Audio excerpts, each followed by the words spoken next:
শীতের মরশুম পড়তে না পড়তেই আপনাদের দাদাভাই নিয়ে চলে এলো পালং শাক, যেটা খেতে অত্যন্ত ভালো লাগে, সববারই প্রিয়। চলুন তাহলে আজকে এই পালং শাক দিয়েই একটা ঘন্ট রেসিপি বানানো যাক, আর সাথে হবে রুই মাছের মাথার একটা ঝাল। আসসালামু আলাইকুম বন্ধুরা, সবাই কেমন আছেন? আমিও খুব ভালো আছি। ব্লগিং উইথ ম্যারোজে একবার সকলকে স্বাগত জানাই। আর প্রথমেই কিন্তু আমি এখানে চালটাকে ধুয়ে নিচ্ছি, কেন ভাতটা হতে সময় বেশি লাগে, তো আগে ভাতটা বসিয়ে দিয়ে তারপরে সমস্ত কাজটা ধীরে সুস্থে সেরে ফেলবো। আর আজকে আবার জানেন তো, আমি আমার স্টুডেন্টকে এবেলাও পড়তে রেখেছি, কেননা ওই যে 2 সপ্তাহ আগে আমার ভাবির আব্বা মারা গেল, তখন গিয়েছিলাম আর ছুটি হয়েছিল বাপের বাড়ি যেতে, তো সেই পড়াটাই ভাবলাম পড়িয়ে দিই। আমি আবার ছুটি করলে কিন্তু এক্সট্রা পড়াগুলো পড়িয়ে দিই। তো চলুন, এদিকে কিন্তু আমার ভাত বসানো হয়ে গেছে চাল ধুয়ে, আর এদিকে কটা বাসনপত্র পড়েছিল যেটা সকালে চাটা খেয়েছি আমরা, তো সেগুলো ভাবলাম হাতের ধারে আছে যে কালে ধুয়ে নিই, আগে ধুয়ে নিয়ে তারপরে চলে যাব অন্য কাজে। অনেক দিন ধরে জানেন তো, আমি যেখানে এই যে থালা বাসনগুলো মেজে ধুয়ে আর কি শুকোতে দিই, সেই জায়গাটা অনেক দিন ধরেই হলো যে আমি পরিষ্কার করতে পারিনি।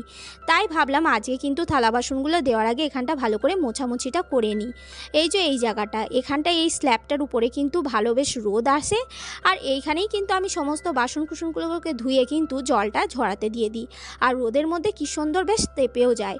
আর এই যে ভালো করে মুছে নিচ্ছি, একটু কিচকিচে হয়ে গেছে এই জায়গাটা। আর সমস্ত বাসন যেগুলো ধুয়েছিলাম সেগুলো কিন্তু একে একে উপর করে এখানেই আমি দিয়ে দিচ্ছি। এই যে আপনারা দেখতে পাচ্ছেন এই জায়গাটা, আর এটা আবার হয়ে গেছে এতটাই উঁচু যে আমাকে এই স্ল্যাপের উপর উঠে তারপরে কিন্তু এগুলোকে মানে ভালো করে শুকোতে দিতে হয়, না হলে কিন্তু আমার আবার হাতটা পৌঁছায় না। তো চলুন, এই কাজটা তো হয়ে গেল। এবারে এই যে এইদিকে শাকটা কিন্তু আমার শাশুড়ি মা বেছে দিয়েছেন, তো ওটাকেই কিন্তু আমি আজকে ভালো করে ধুয়ে নিচ্ছি। তো এই শাকের মধ্যে যে কোনো শাকেই দেখবেন এত কিচকিচে হয় না, কেন কি জানি শাকের মধ্যে এত কিচকিচে কেন হয়। তো শাককে কিন্তু ভালো করে 2-3 বার জলের মধ্যে ধুয়ে নেওয়াটা উচিত।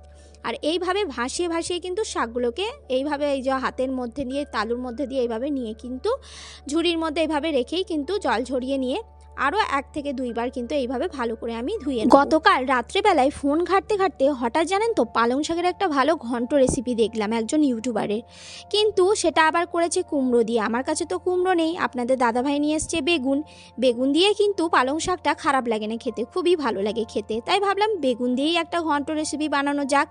আর এই যে এখানে যে রুই মাছের মাথা 4টে, পরশু দিন মাছওয়ালা দাদাভাই যিনি আমাদের ঘরের সামনে ডেলি মাছ বিক্রি করতে আসেন, ওনার কাছ থেকে কিন্তু আমি এটা কিনেছিলাম। উনি কিন্তু খুব সস্তা নিয়েছিল জানেন তো, 50 টাকায় 4টে মাথা। আর এই যে এদিকে আপনারা দেখতে পাচ্ছেন ভাত, এটা গতকালের সামান্য ভাত বেঁচে গেছিলো, সেটাকে কিন্তু গরম করে নেবো। আর যে মাথাটার কথা বলছিলাম, রুই মাছের মাথাটা দিয়ে একটা ঝাল বানাবো। তো এদিকে ভাতটাকে আগে গরম করতে বসিয়ে দিয়েছি, যেহেতু এটা রাত্রিবেলার ভাত তো তাই। আর এই যে মাথাগুলোকে ধুয়ে তো নিয়ে এসেছি, আর এখানের মধ্যে কিন্তু নুন আর হলুদ দিয়ে ভালো করে মাখিয়ে নেবো। আর এই রুই মাছের মাথা কিন্তু কষা কষা করে করলে খেতে কিন্তু দারুণ লাগে। এই মাছের মাথা দিয়ে অবশ্য শাকের একটা চচ্চড়ি করলেও ভালো লাগে, কিন্তু আজকে আর জানেন তো ভালো লাগলো না শাকের মধ্যে মাথা দিতে, তাই ইচ্ছা গেল এটা এই মুড়োটা দিয়ে একটু ঝাল মতো করতে। তো নুন হলুদ তো দিয়ে দিলাম, এবার কিন্তু ভালো করে মাখিয়ে নেব। আর এই যে দেখুন কি হয়, এই রান্না করতে করতে একটা করে কিন্তু তেলের প্যাকেট বা হলুদের প্যাকেট এরকম শেষ হয়ে গেলে কিন্তু বড্ড বিরক্ত লাগে জানেন তো, কিন্তু কি আর করব, বিরক্ত লাগলেও তো কিছু করার নেই, আমার সংসার আমাকেই করতে হবে। তাই তেলটা কেটে নিয়ে কিন্তু এই যে বোতলের মধ্যে ঢেলে নিচ্ছি। আর এই যে তেলের কন্টেনারটা, এটা তো আপনাদের আগেই দেখিয়েছিলাম, কয়েকদিন আগে আমি এটা মিশো থেকে কিনেছি, এটা আমার খুব পছন্দ হয়েছে।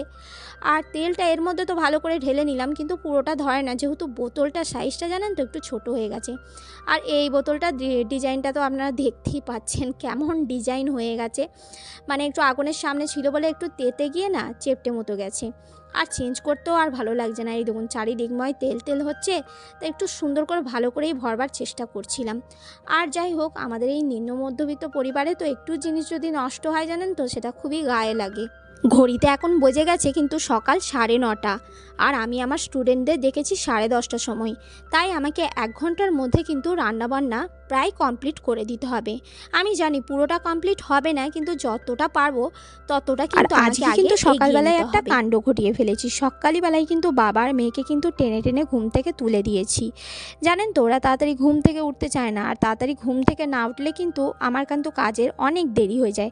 তাই আজকে জোর করেই এক পক্ষে দুজনকে ঘুম থেকে তুলে নিয়েছি, আর সমস্ত যত বিছানার বালিশের চাদরের ওয়ার ছিল, তারপরে কাঁথা যা কিছু ছিল আর কি, সেগুলো সমস্ত কিছু কেচে নিয়েছি। এখানে কিন্তু ফ্রাইং প্যানটা বসিয়ে দিয়েছি আর তাতে তেল দিয়েছি, তেলটাকে গরম করতেও দিয়ে দিয়েছি। আর তেলটা কিন্তু গরম হলে তারপরে মাছগুলোকে দেবো। আর ওদিকে জানেন তো এত সুন্দর আজকে রোদ উঠেছে কি বলবো, কয়েকদিন বৃষ্টির পরে চড়া রোদটা দেখে আর থাকতে পারিনি। তাই যত বাড়িতে মানে কাপড় চোপড় ছিল কেচে তোছি, আপনাকে বলেইছি, আর বালিশ ফালিশ সমস্ত কিছু সব ছাদে দিয়ে দিয়েছি, এমনকি গদি শুদ্ধ। কেন গরম গরম একটু বেশ সমস্ত কিছুটা হয়ে গেলে কি হয় বলুন তো, ঘুমাবার সময়ও ভালো লাগে দেখবেন, বা মানে ব্যথা বেদনা সমস্ত কিছুটা একটু আরাম হয়, মানে একটু রিল্যাক্স হয়। তো যাই হোক, এদিকে তো মাছের মুড়োগুলোকে দিয়ে দিয়েছি ভাজতে, আর মাছের মুড়ো ভাজতে তো সময় লাগবে, তাই ভাবলাম সময়টা নষ্ট না করে আর একটা গ্যাস যেখানে ফাঁকা আছে সেটাকে জ্বালিয়ে দিয়ে কিন্তু রান্নাটা বসিয়ে দিই। তো এদিকে আমি আজকে কিন্তু রান্না করব হচ্ছে বড়ি দিয়ে পালং শাকের একটা ঘন্ট। তো তার জন্য কিন্তু আগে বড়িটাকে আমি ভালো করে ভেজে নিচ্ছি। আমি কিন্তু এখানে নর্মাল বড়ি ইউজ করেছি, যেটা মুদিখানার দোকানে এমনি নর্মাল অ্যাভেলেবেল হয় সেই বড়ি। আপনারা চাইলে কিন্তু যে কোনো অন্য বড়িও কিন্তু ইউজ করতে পারেন। এই তো বড়িগুলো দেখুন লাল লাল করে ভাজা হয়ে গেছে। এবারে চলুন একটা জায়গায় কিন্তু তুলে নিই, আর তাড়াতাড়ি রান্না করতে হবে যেহেতু সময়টা হু হু করে চলে যাচ্ছে।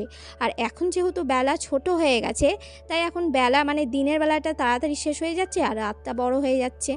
তো এদিকে আমার হয়ে গেছে। তো চলুন এই ফাঁকে একবার মাছটাকে উল্টে দিলাম, কেন এক পিঠটা ভালো করে হয়ে গেছে আর এক পিঠটা ভালো করে ভেজে নেবো।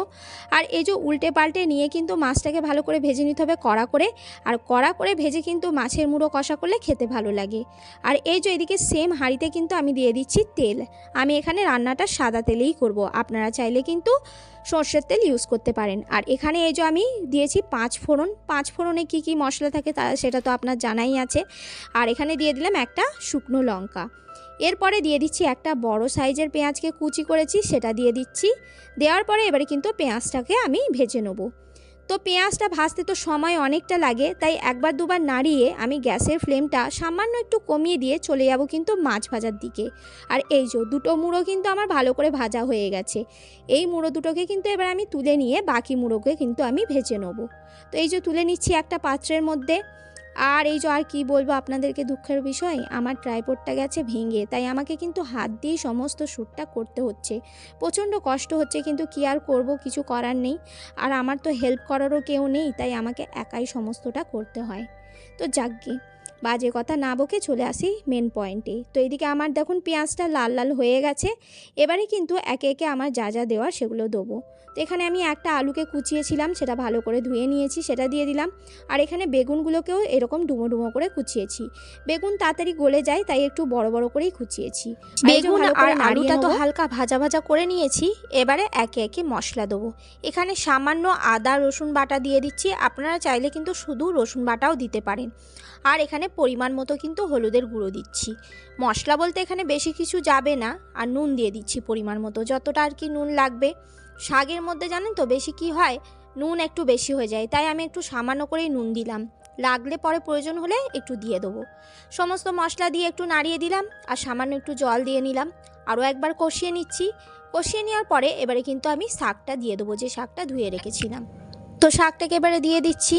আর ওদিকে জানুন তো বেলা গড়িয়ে যাচ্ছে, 10টা বেজে গেছে। আমার এবারে তাড়াহুড়ো লেগে গেছে যে ওরা এই সব এবারে পড়তে চলে আসবে। তো তাড়াতাড়ি করে রান্নাটা করে নিচ্ছি। আর একবার মনে হচ্ছে যে যাক দেরি হবে তো কি হয়েছে, গ্যাসটা না হয় বন্ধই করে দেবো একটু, তো কি আছে। তো ওদিকে শাকটা তো দিয়ে দিয়েছি। আর এদিকে আর দুটো যে মুড়ো বাকি ছিল সেটাকে ভালো করে ভেজে নিচ্ছি। শাকটা তো একটু গলতে সময় লাগে, আর শাকটা গলে গেলে দেখবেন একটু কমে যাবে, তখন নাড়তেও সুবিধা হবে। তাই আমি শাকটাকে দিয়ে চলে এসেছি এখানে মাছ ভাজাটা দেখতে। আর মাছটাকে এইভাবে দাঁড় করিয়ে দিলাম। মাছকে এইভাবে না দাঁড় করালে কিন্তু মাছের তলার মানে যে পোর্শনটা সেটা ভালো করে ভাজা ভাজা হয় না। তাই এইভাবে কিছুক্ষণ যদি তেলের মধ্যে এইভাবে খুন্তি দিয়ে ধরে রাখা যায় না, তো মাছটা কিন্তু দেখবেন ভালোভাবে কড়া করে ভাজা হয়। তো যাই হোক, এখানে মাছ ভাজাটা কিন্তু খুব ভালো করে হয়ে গেছে। মাছের মুড়োটা এটাকেও তুলে নিলাম। আর এই সেম ফ্রাইং প্যানেই কিন্তু আমি মাছের এই যে ঝালটা করব সেটা এর মধ্যেই করব। মাছের তেলটাও আছে, নষ্টও হবে না, প্লাস হয়েও যাবে।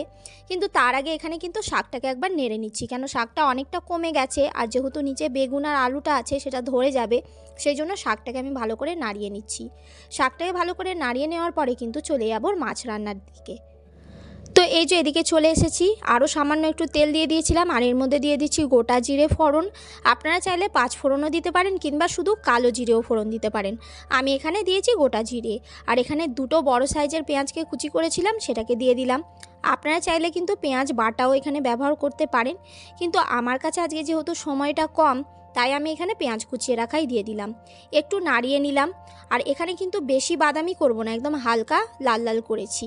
তার মধ্যে দিয়ে দিচ্ছি আদা আর রসুন বাটা। আদা রসুন বাটা তো অবশ্যই লাগবে। আর দিয়ে দিচ্ছি এখানে হলুদের গুঁড়ো। আর আমার সবসময় কি হয় জানেন তো, মশলাপাতি একটা জায়গাতেই আমার রাখা থাকে নির্দিষ্ট জায়গায়, কিন্তু তবুও যেন খুঁজে পাই না, এরকমই হয়। নুন দিয়ে দিলাম পরিমাণ মতো এখানে। আর যেহেতু আমি এই মাছের তেলেতেই রান্নাটা করছি, তাই নুনটা আমি অল্পই দিলাম। মাছের তেলে তো সামান্য নুন আছে, সেই জন্য দিয়ে দিলাম ধনে পাউডার আর জিরে পাউডার, এই দুটো হচ্ছে আমার হোমমেড। আর সামান্য জল দিয়ে দিলাম যাতে না মশলাটা ধরে যায়। এবার ভালো করে কিন্তু এটাকে কষিয়ে নিচ্ছি। তো আমি কিন্তু একবার করে ঘড়ি দেখছি আর রান্না করছি, খালি মনে হচ্ছে সবাই পড়তে চলে আসবে। যাক, এদিকে কিন্তু ভাতটা হয়ে গেছে। আগে ভাগে কিন্তু ভাতের ফ্যানটাকে গড়িয়ে নিচ্ছি, কেন না হলে ভাতটা কিন্তু গলে যাবে। আর আমার যেহেতু এখানে রেশনের চাল, আরোই গলে যাবে তাড়াতাড়ি, সেই জন্য আগে ভাবলাম ভাতটাকে ফ্যান গড়িয়ে নিই, তারপরে অন্য কাজ করব। তো এদিকে দেখুন ভাতে এত বেশি জল দিয়ে ফেলেছি আমি, তাই এক্সট্রা যে জলগুলো আছে সেগুলো আমি আগে কিন্তু এইভাবে ঝরিয়ে নিই, তারপরে কিন্তু এটা জলটা ঝরাই। না হলে কি হয়, একবারে যদি বসাতে যাই পুরো রান্নাঘর ময়ময় হবে, এরকম আমার অনেক সময় হয়েছে। আর ওই যে একটা কথা আছে, বলে না মানুষ ঠেকে ঠেকে শেখে, তো আমি এই ঠেকে ঠেকেই শিখেছি অনেক জিনিস। এইসব টিপসগুলো কিন্তু নিজে নিজেই সমস্ত শিখেছি, আমার এখানে কেউ শেখাবার মতো নেই। আর এইভাবে কিন্তু আমি একটা সাপোর্ট দিয়ে দিই, না হলে চারিদিকময় হয়ে যাবে। এদিকে এই যে আমার পেঁয়াজটা তো গলে গেছে, সমস্ত মশলাও দিয়ে দিয়েছিলাম। এবারে কিন্তু একটা টমেটো কুচি করেছিলাম, সেটাকেও দিয়ে দিলাম। তো টমেটো দেওয়ার পরে কিন্তু এখানে দিয়ে দিলাম কাশ্মীরি লঙ্কা গুঁড়ো। আর আপনারা কিন্তু একটা জিনিস নোটিসই করেছেন, আজকে কিন্তু আমি এই যে মাছ ঝাল, নামেই মাছ ঝাল, কিন্তু কিচ্ছু ঝাল দিইনি, আমি একটা কাঁচা লঙ্কা বলেও দিইনি। যেহেতু আজকে ডাল করব না, তাই মেয়ের কথা ভেবে আমি একদমই ঝাল দিইনি। আর ওদিকে টমেটোটাকে গলতে দিয়েছি, আর এদিকে কিন্তু আমার শাকটা প্রায় হয়েই এসেছে। তাই ভেজে রাখা বড়িগুলো যেগুলো তুলে রেখেছিলাম, সেই বড়িগুলো কিন্তু শাকের মধ্যে দিয়ে দিলাম। এবারে কিন্তু ভালো করে নাড়িয়ে নিচ্ছি। বড়িগুলো যখন গলে যাবে না, তখন কিন্তু আমি শাকটা নামিয়ে নেবো। কিন্তু তার আগে জিরে গুঁড়ো দিয়ে দিচ্ছি, জিরে গুঁড়ো দেওয়া হয়নি। আর এটা কিন্তু ভাজা জিরে গুঁড়ো। আর হ্যাঁ, শাকটা নামাবার আগে কিন্তু সামান্য অল্প চিনি দেবো। চিনি দিলে এই শাকের যে একটা তিতকুটে ভাব থাকে না, সেই ভাবটা চলে যায়, আর খেতেও কিন্তু ভালো লাগে। আর চলুন, এদিকে কিন্তু আমার মাছ ঝালের একদম যে মশলাটা একদম লাল লাল হয়ে গেছে, দেখতেই পাচ্ছেন তেল একদম সেপারেশন হয়ে গেছে মশলা থেকে। তাই মাছের মাথাটা দিয়ে দিলাম। মাছের মাথাটা দিয়ে কিন্তু এবার ভালো করে আমি বসিয়ে দিচ্ছি চারিদিকে। আর মাছের মাথাটা তো ডুববে না, যেহেতু আমি এখানে অল্প পরিমাণ জল দিয়েছি, তাই আমাকে কিন্তু একে চাপা দিয়ে দিয়েই করতে হবে। আর এই যে এইদিকে কিন্তু শাকটা কমপ্লিট হয়ে গেছে, তাই একদম নামাবার আগে আমি সামান্য চিনি দিয়ে, চিনিটা যতক্ষণ গলবে ততক্ষণ আমি একটু রান্না করে নেবো, তারপরে নামিয়ে নেবো। আর এদিকে ধনে পাতা কুচি করে রেখেছিলাম, সেটা কিন্তু মাছের মধ্যে দিয়ে দিচ্ছি। আর দিয়ে দেবো কিন্তু সামান্য গরম মশলার গুঁড়ো। গরম মশলার গুঁড়ো দিয়ে কিন্তু এটা ভালো করে ফুটিয়ে নিয়ে নামিয়ে নেবো। ব্যাস, আমার রান্নাবান্না কমপ্লিট। তৈরি হয়ে গেল আমার এখানে পালং শাকের ঘন্ট আর মাছের